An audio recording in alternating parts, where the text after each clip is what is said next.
L'inquisition spirituelle, ce qui est à savoir déjà, c'est qu'il y a deux sortes d'inquisition spirituelle.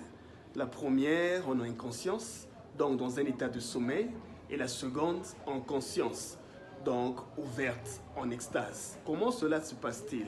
Pour la première, après avoir fait des exercices conçus pour se focaliser, après avoir identifié son besoin et se connecter à la source ou à une adresse spirituelle, qui est juste l'objet de notre requête, la direction de notre difficulté, pour en sonder les origines, les raisons, le nœud ou le lien ou la difficulté même.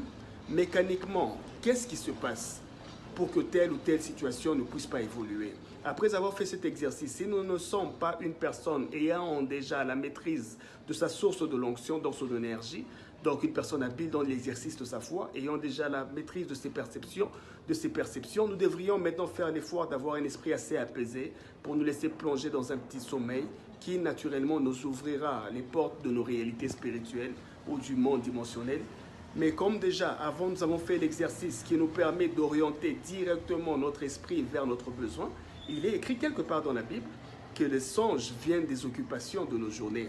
Donc maintenant, partant de ce principe, après avoir focalisé nos pensées, notre réalité physique par un exercice conçu, je le répète, pour faire en sorte que ce soit le départ de notre rêve ou de notre songe, pour qu'avec une certaine lucidité, l'esprit puisse directement nous orienter vers notre besoin, notre difficulté, nous préparer à affronter cette réalité, la maîtriser, la comprendre, l'identifier, la défaire et puis rentrer dans le monde matériel victorieux.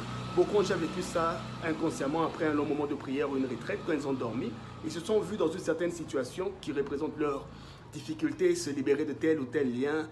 C'est déjà arrivé à plusieurs inconsciemment, mais cette connaissance et cette pratique qui est l'inquisition spirituelle nous permet de le faire à volonté pour avoir un contrôle sur nos réalités spirituelles et toujours avoir cette capacité à volonté de gérer toutes les situations de nos vies. Il est écrit quelque part, je vous ai donné le pouvoir, donc cette capacité d'interagir librement sur nos besoins. Ça, c'est la première manière dont l'inquisition se fait en inconscience.